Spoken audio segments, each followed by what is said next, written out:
Back when I was in junior high school, I was the chubby kid. I finished last in all of the athletic days. I was picked on kind of incessantly.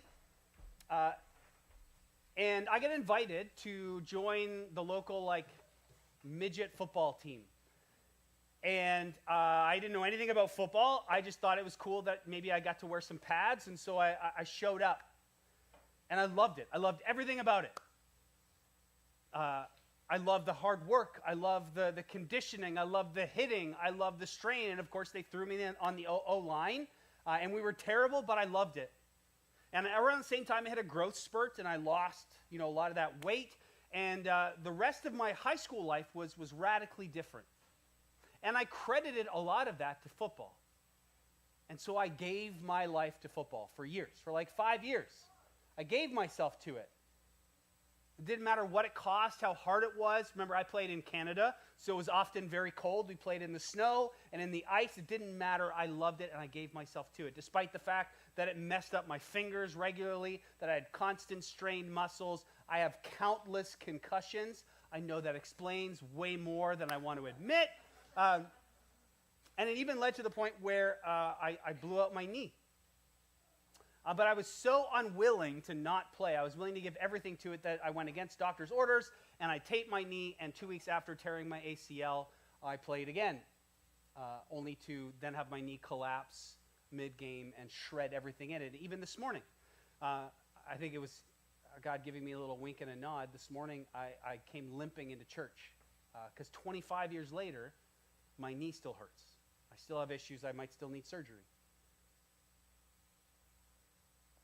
I gave myself to it, and 25 years later, I still suffer some of the consequences of what I was willing to give. What do you love more than anything? If you're honest, maybe it's the person sitting next to you, maybe it's not. What do you love more than anything? What money, what stuff, what thing, what accomplishment, what recognition, what person, what do you truly love more than anything else? And what are you willing to give, to sacrifice for that thing that you love? It's a difficult question. What do you love more than anything else? We continue our study here in the Gospel of Luke. We're working through Luke. We find ourselves in Luke chapter 7, jumping in at verse 36. One of the Pharisees, so remember those were the religious leaders of the day. They were the religious reformers known for being very legalistic, asked him, that's Jesus, to eat with him. And he went into the Pharisee's house and reclined at the table. So Jesus can't be accused of socially snubbing the religious leaders, right? He went and he had food and he ate with the local tax collector, who was kind of the opposite of the Pharisees, and he's willing to go and eat in their homes. And here he goes and he eats in the home of a Pharisee. He's willing to accept that invitation too. And it would have been a low table, very low to the ground, a central table, maybe even U-shaped. And in this day and age, you'd have these sort of shallow couches, like a mat, and you would lay reclined on your side, and you would eat. And so kind of like spokes of a bicycle, you'd be lying around this table with food in the center.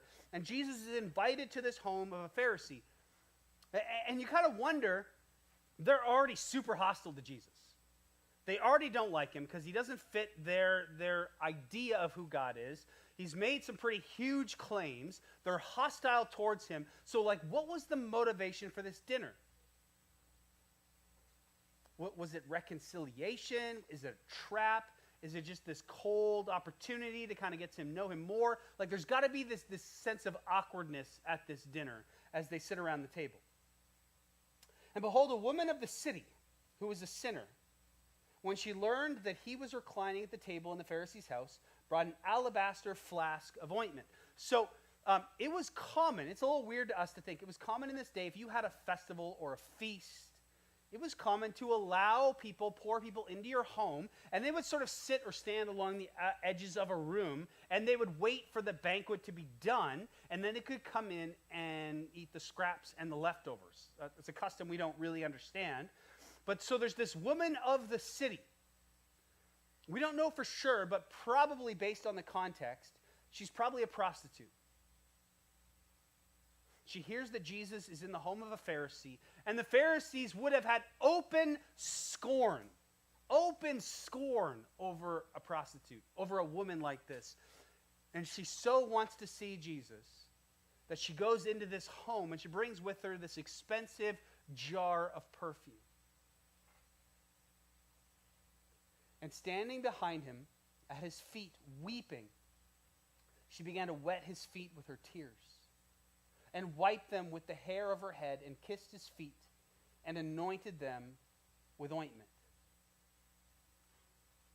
What is the source? Where are these tears coming from? Like, if we slow down and we think about who this woman is, what is the source of the tears? Think about no young girl, I believe, as a kid, wants to grow up into this kind of a lifestyle. What brokenness happened in her life? What abuse perhaps was there? What injustice was done to her? What brokenness, what terrible decisions did she stack over time? What guilt and what shame is she carrying? What abuse and unwanted advances is she bringing into this room? And the trauma of all of those memories and the mistakes and the shame that those people in the room, the religious elite. And there she is with Jesus, who I think in this context, we believe that she understands that he is God's anointed one, that he is the Messiah, and she shows up, everyone knowing who she is. She's exposed, and she shows up, and she's weeping. Think about the source of the tears, the shame, the guilt, the brokenness, the trauma. And she weeps over Jesus' feet. She has the boldness to come off of the wall and to go to Jesus while he's eating, and she begins crying over his feet. And her hair is let down, which in that day and age was a sign that you were loose and licentious. She's exposed. And she uses her hair to wipe Jesus' feet. And she breaks open or takes the top off this expensive ointment or perfume. And she begins to pour it over Jesus' feet. And then when the Pharisees who had invited him saw this, so that a dude named Simon, he said to himself, if this man were a prophet, he would have known who and what sort of woman this is, and who is touching him, for she is a sinner. Simon is appalled. The Pharisees around the table are appalled. See, they would use shame and guilt to try and force this woman to change her life. And Simon actually thinks he's got Jesus figured out now. Jesus claims to be a prophet. If he was a prophet, then he would know who this woman is. We all know who she is. And if he knew who this woman was and what she had done, there is no way that he would let her touch him. But Jesus does let her touch him, therefore he's not a prophet. And that's the logic. And so I think in some ways the Pharisees are smug and going like, yep, that's what we figured. And Jesus answering said to him, Simon, I have something to say to you. Which, again, just, you picture that moment, right? Simon doesn't say anything. It's in his head.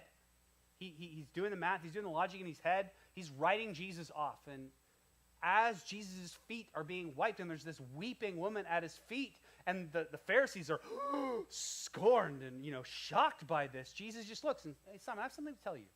And Simon says, say it, teacher. There's almost this smugness, I think, in Simon. Like, yeah, let's hear it. Let's hear it, Jesus. What have you got? I think while Jesus is telling the story, this woman is still just weeping over Jesus' feet and kissing them. I think even in that day, that's an awkward thing that's going on in this room.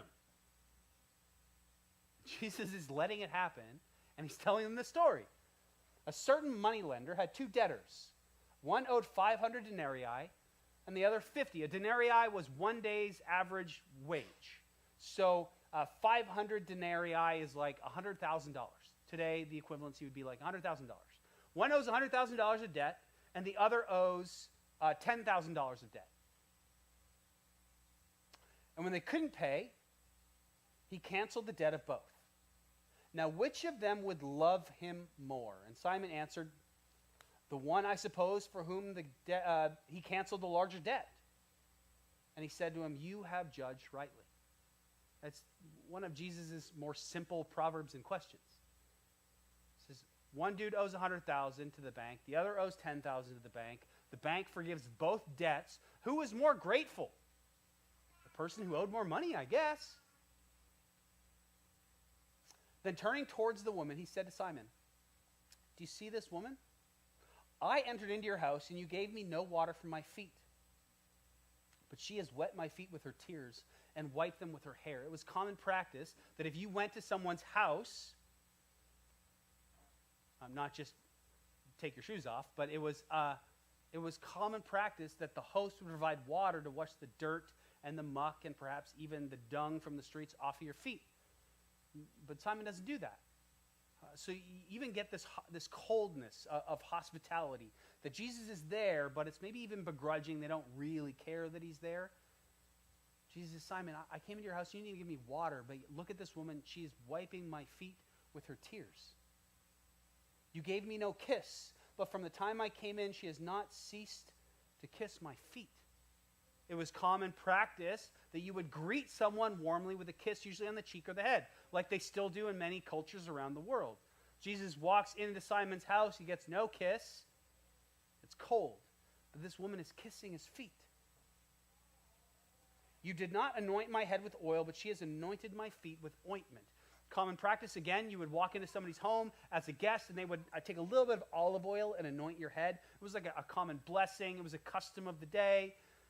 Jesus says, there was no oil for my head, but instead she's taken this perfume, and she's anointed my feet. Therefore I tell you, her sins, which are many, are forgiven. For she loved much, but he who is forgiven little loves little. Jesus, look, he acknowledges that this lady has made a lot of mistakes. He's not hiding it. He's not pretending. Her sins are many. But there's evidence that she has actually received forgiveness, that she's turned those over to Jesus, and that Jesus is doing something, changing her life, and there's a gratitude that's pouring out as a result of the work that God has done in her life. And he said to her, your sins are forgiven. He's reassuring her that her love for Jesus is evidence that her faith in Jesus has set her free. That her faith in who Jesus is, in her heart, has set her free. Washed her clean. And then those at the table with him began saying, who is this who even forgives sins? So Jesus has got this amazing, intimate, life-changing moment with this woman who's receiving healing. And the Pharisees are just incredulous. Like, who the heck is this guy that says he can forgive sins? And he said to the woman, your faith has saved you. Go in peace. That idea of shalom, wholeness, right relationship, not just lack of conflict, but like a rightness in your life where you walk around and you go, everything in my life, my walk with God, my walk with others, my own view of myself is whole. Go in peace. And it's a story of contrast. The reason why it's here, it's the contrast of the religious dudes who are cold and distant from Jesus, ambivalent to who he is, skeptical, presumptuous, and the story of this sinful woman. The religious leaders come with Jesus with some apathy. They don't really care. They don't really believe in who he is. They've got their own preconceived understandings of who God is, and they're unwilling to have those changed. And there's this cold distance. And then you've got this woman of the street who walks in and is broken and grateful. And ultimately, she worships. She's in that space worshiping. And you see these two responses to Jesus. And the great irony here. The Pharisees look at this woman and go, she's so sinful. But at the end of the day, they leave that room. The Pharisees have this pride. That's their chief sin, is they're prideful, going like, I got my life together. I'm one of the good guys. God is lucky to have me, right? That I know best, that I'm wise, I'm educated, my life is together, my affairs are in order. and they walk away with apathy and coldness. And you've got this woman who her sins are obvious, but she walks in broken, realizing she needs a Savior, receiving grace and mercy, and they leave that place, and the woman is forgiven, and the Pharisees aren't, because their pride keeps them from actually seeing it. And so ultimately, whose sin is worse? Whose sin is more grievous? The pride doesn't even allow them to see that they have an issue.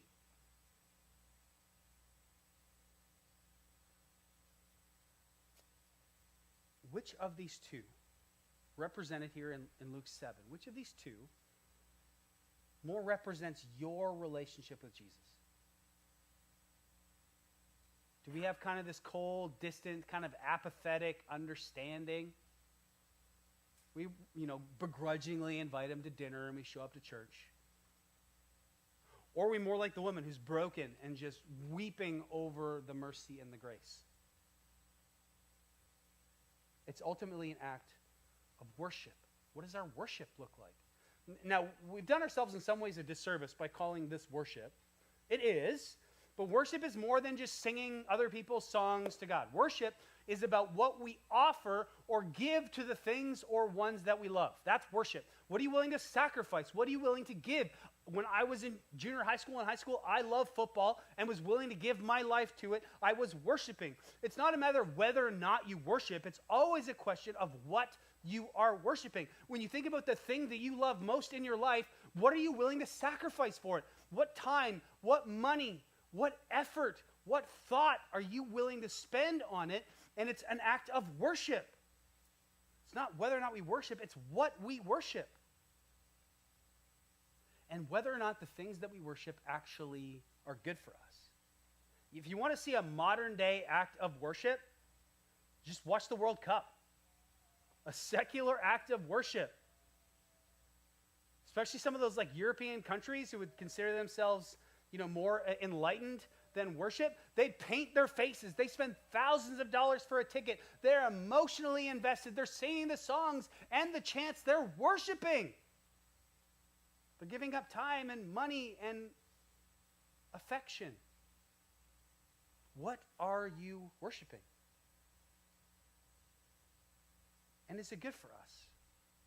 Listen, whatever we worship, and if we worship anything, if there's anything that we love more than God, and we worship that with our time and our money and our calendars and with our thoughts and our plans, that's the Bible calls that idolatry. Anything that we love more than God. We all have those things in our life that we're more prone to. Any idol in your life will lead to brokenness. It doesn't matter if it's a person or a thing or an accomplishment or a sport, or especially the Niners, it will always disappoint you. This is football I worshiped. And 25 years later, I still suffer the consequences of that worship. Because God is the only one and the only thing that we can worship that will actually give us life. Because we were made to worship God. It's the only one who will never disappoint. He will be the only one who never fails us. If there's someone else in your life that you are worshiping that is your idol, they will disappoint you eventually. Talk to anyone who's been married for more than 8 months. They will disappoint you. They cannot carry the weight of your worship. The idea of romantic love will disappoint you and set you on this endless spiraling course of always searching for it, only being broken. If it's accomplishment or money or profession, whatever it is, it's a black hole that will never satisfy. And God will not allow us to find satisfaction in anything else because there's nothing else that will satisfy, only Him. And it's only when we truly worship Him with all that we have that we experience peace. So whatever you're chasing, whatever that thing that you love, it will disappoint you. We take good things, we make them God things, and then they break us. What is the state of our worship? How do we change it? How do we get to a point where we actually worship God and not just the things around us that take our attention? It all begins with a proper, first of all, perspective. We can't just choose. Okay, I'm going to choose to set my priorities straight, and I guess I'll choose to worship, and I'll choose to honor God. We can't shame ourselves into it. We can't guilt ourselves into it. We can't decide our way into it. It needs to come from the heart. We have to love first. It has to be an affection. And we can't love God until we actually see him and know him. And so the first thing we actually need, see, this woman is broken and she sees the weight of her trauma and her sin, and she sees Jesus clearly in his love and his grace. And it's that love that leads to this overflow of extravagant worship, practical service, costly giving, public display. It starts with our heart. And our heart doesn't change until we first see Jesus. So the first thing we need is a view of him. And so that's why I like to keep going back to astronomy, because it helps keep my life in perspective. So, don't go straight out because you punch somebody in the head. But if you go up, if you put your finger up and imagine you're holding, you can even do it now if you want, you can imagine you're holding a grain of sand in your fingers. Picture the size of that piece of grain of sand and the piece of sky that would take up that piece of grain of sand. Within that grain of sand of sky, that little tiny speck of sky, there are thousands of galaxies. Thousands of galaxies in that one speck of sky. Not just stars, not just solar systems, not just planets, galaxies. Thousands of them. And in fact, galaxies are so huge that the nearest one, Andromeda, our closest neighbor, if you were to visit there, it would take you 2.5 million light years. Traveling at the speed of light, which is faster than, your Audi or your Corvette, Danny. 2.5 million years it would take you traveling at that speed. That's how far away that our nearest, closest galaxy is. The God of the universe holds that in the palm of his hand. He created it. That's the scope of the God that we're talking about. We need to raise our view, our understanding of God, and to see how complex and dense and beautiful it is. Even when we look inside of ourselves, in your body, as you're sitting there right now, every single one of your cells is packed with DNA. And if you were to unravel the DNA in one cell in your body, it's 6 feet long. In one cell. And then they've done the math. If you were to take every cell and unravel every cell in your body, you would die. But hypothetically, right, and stack them end to end, it would reach 10 billion miles. Your DNA in your body right now sitting in that chair, you have 10 billion miles of DNA, which is crazy. It would stretch out past Pluto. That's the God that we're talking about. God the creator of heaven and earth, who holds the galaxy simply in the palm of his hand and who knit us together.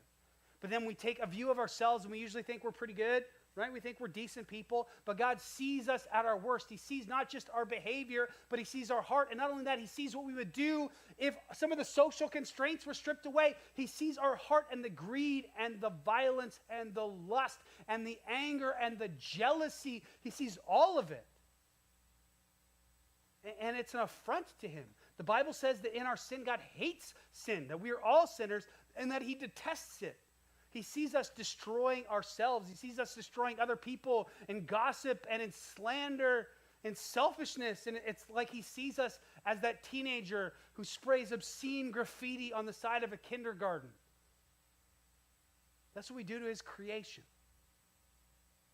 We take this view of ourselves where we assume that God thinks I'm pretty good and I'm lucky to be here, right? Like the Pharisees. Instead, we need to lower ourselves down. We are the woman in the story. We are the sinful woman. Our sin before him is exposed. He knows who you are stuck in traffic. He knows who you are when you are feeling desperate. He knows the train of thoughts that if you didn't have the comforts around you, what you might do. And yet we see this gap needs to grow, that who God is and who we are, that gap needs to grow, and filling in that gap is Jesus. God's mercy, God entering into flesh in order to reach down and pay for those sins, to pay our debt. We are the debtors owing an unfathomable amount of money, and Jesus descends down to pay that debt. It's not a small amount. It's a giant amount that we can never pay ourselves. And Jesus pays that debt in grace and in mercy, and then he adopts us as sons and daughters. He washes us clean, and then he seals us with the hope of eternity. And as we get this picture in our head, it begins to stir up our affections. And we begin to love him, and then the overflow of those affections is worship. And so if you want to worship him more fully and truly and experience more of his life flowing through you through worship, It starts with a proper perspective and view of him. And that doesn't happen when we just go about our week and we fill it with busyness and we don't pay him any attention. You got to carve out time to spend time in the Word, to see who this God is, to see who we are, to see his plan and his grace and his mercy, prayerfully just spending time in his Word, but also time in prayer. We just spend time reflecting and meditating on who he is and who we are and what he's done. And as that develops, we will never come to the end of it. God will always be growing in our imagination. We will always be lowering as we come to see ourselves more clearly in his light. That as that gap grows, our worship becomes more and more vibrant and real.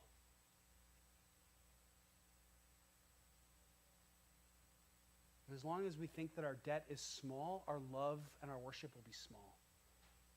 But as we see that we are the woman, that we are this sinful woman, we are exposed in our shame and our guilt, but rather than heaping condemnation on us, if we come to Jesus in faith, by faith, through Jesus and Jesus alone, if we receive that gift of grace and mercy, then we are set free and washed clean. And there's an expectation that if that's true of you, then what will come out is worship. As we see in this woman, it's practical. Worship isn't just Sunday morning. It's not just singing. Worship is practical. It meets needs. Worship is costly, right? Does our worship really mean anything if it doesn't cost anything? Which is, again, why with Riley this morning, that was so much more beautiful because she was so nervous about it. If it was no big thing, and maybe it's a smaller act of worship. When it costs us something, our worship is more fragrant and beautiful. And when it's public and it's visible, like hers is, where people can see, wow, God must really be the center of their lives if they're willing to do that, if they're willing to give that, if they're willing to do that, to serve that, to say that. When we grow in our worship, we grow in our life, and we grow ultimately in what Jesus says, the peace that we experience comes as we experience more of that worship. So my prayer for us is that we would see him more clearly, that we would know him, I guess as the cliche goes, more dearly, so that our lives would be that kind of extravagant worship and we'd experience more of his presence. Let me pray.